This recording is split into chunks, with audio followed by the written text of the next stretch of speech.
வணக்கம். இந்த வீடியோ பதிவில் நம்ம பார்க்க இருப்பது கிரியேட்டிங் அண்ட் இன்க்ளூசிவ் ஸ்கூல் பேப்பரில் யூனிட் 2ல் ஒரு 10 மார்க் கொஸ்டின்ஸ் பார்க்க போகிறோம்.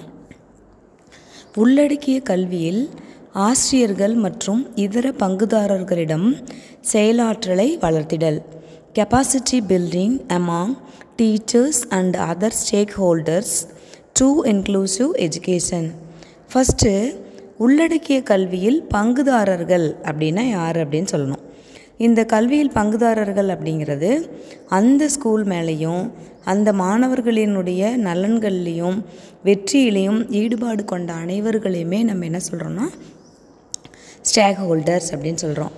அதாவது ஸ்டூடெண்ட்ஸு, பேரண்ட்ஸு, அவங்களோட ஃபேமிலி, சமுதாய உறுப்பினர்கள், தேர்ந்தெடுக்கப்பட்ட மாநில பிரதிநிதிகள் எல்லாருமே கல்வியில் பங்குதாரர்கள் அப்படின்னு சொல்லுவோம்.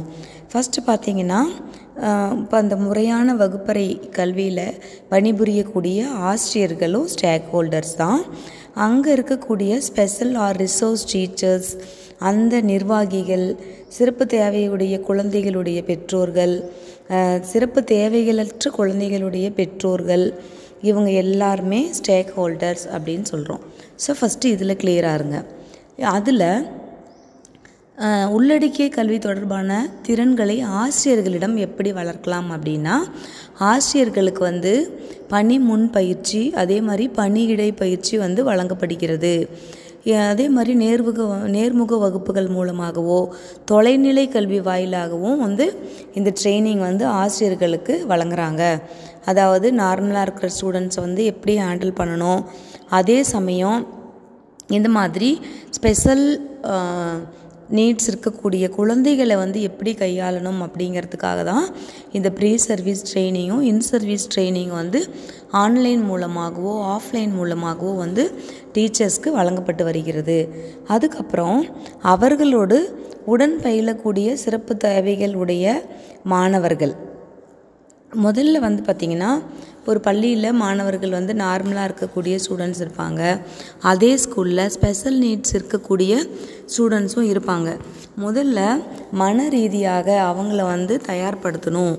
இந்த ஸ்டூடெண்ட்ஸ் கூட நம்மளும் படிக்கணும், அவங்களுக்கு ஹெல்ப் பண்ணணும் அப்படின்னு சொல்லிட்டு இந்த சிறப்பு தேவைகள் அற்ற குழந்தைகள் நினைக்கணும்.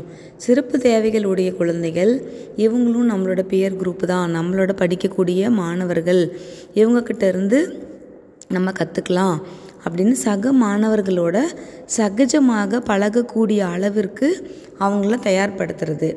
நெக்ஸ்ட்டு உள்ளடக்கிய கல்வி தொடர்பான திறன்களை பெற்றோர்களிடம் வளர்த்தல். Capacity building among the parents to inclusive education.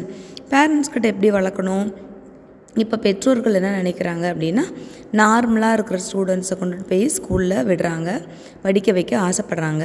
இந்த சிறப்பு தேவைகளுடைய குழந்தைகளோட பேரண்ட்ஸ் என்ன பண்ணுறாங்கன்னா, இந்த மாதிரி நார்மல் ஸ்கூலில் நம்மளோட குழந்தைங்கள அனுப்பும் பொழுது அவங்க நம்மளோட குழந்தைங்கள சரியாக பார்த்துக்குவாங்களா? எல்லாருமே சாதாரணமாக மாணவர்கள் இருக்கும் பொழுது நம்மளோட குழந்தைங்களுக்கு சில குறைபாடுகள் இருக்குது, அவங்களோட சேர்ந்து அவங்கள எப்படி கேர் பண்ணுவாங்க அப்படின்னு ஒரு பயம் இருக்கும். இன்னொன்று, நார்மலாக இருக்கிற ஸ்டூடெண்ட்ஸோட பேரண்ட்ஸு இந்த சிறப்பு தேவைகளுடைய குழந்தைகளும் இந்த கிளாஸில் தான் படிக்கிறாங்க, அப்போ அவங்கள பார்த்து நம்மளோட குழந்தைங்களும் அவங்கள மாதிரியே பிஹேவ் பண்ண ஆரம்பிச்சிட்டாங்கன்னா, அவங்கள மாதிரியே நடந்துக்கிட்டாங்கன்னா என்ன பண்ணுறதுன்னு சொல்லிட்டு அவங்களுக்கு ஒரு பக்கம் பயம் இருக்கும். ஸோ அதனால தான் இந்த உள்ளடக்கிய கல்வி தொடர்பான திறன்களை பெற்றோர்களிடம் ஒரு விழிப்புணர்வை ஏற்படுத்தி அந்த டீச்சர்ஸோ மேனேஜ்மெண்ட்டோ அவங்களுக்கு சொல்லணும். Next capacity building among the school administration to inclusive education. இந்த உள்ளடக்கிய கல்வியை வெற்றி பெற செய்யணும் அப்படின்னா அதுக்கு மிக முக்கியமான பங்கு வகிப்பது அந்த பள்ளியுடைய நிர்வாகிகள். ஏன்னா அந்த ஸ்பெஷல் நீட்ஸ் இருக்கிற குழந்தைங்கள இப்போ ஒரு சர்க்கரை நாற்காலி பயன்படுத்தணும், அதே மாதிரி ரேம்ப்ஸ் வேணும், காது கேட்கும் திறன் பாதிப்படைஞ்சிருந்துச்சு அப்படின்னா அந்த குழந்தைங்கக்கிட்ட பேசும் பொழுது அவங்களுடைய உடல் அசைவுகளை தான் அவங்க பார்த்து தெரிஞ்சுக்குவாங்க. குறைவான பார்வை குறைபாடு இருக்குது அப்படின்னு சொன்னோம்னா அந்த பார்வை திறன் குறைபாடு உடைய குழந்தைகளுக்கு வந்து பிரெயில் லெட்டர்ஸ் மூலமாக டீச் பண்ணணும். அவங்களுக்கு வகுப்பறைகள் வந்து நல்ல ஒரு வெளிச்சமானது காற்றோட்டமாக இருக்கணும். அந்த மாதிரி வெல் வென்டிலேட்டட் அண்டு பிரைட்டான லைட் இருக்கிற இடம் மாதிரி செட் பண்ணி தரணும். வகுப்பறையில் அந்த கதவுகள் ஜன்னல்கள் இதெல்லாம் அந்த குழந்தைங்களுக்கு தேவை மாதிரி வடிவமைச்சு தரணும். ஸோ அந்த மாதிரிலாம் இருந்தால் தான் சிறப்பு தேவைகளற்ற குழந்தைகளுடைய தேவையை நாம் பூர்த்தி செய்ய வேண்டும். Wish you all the best.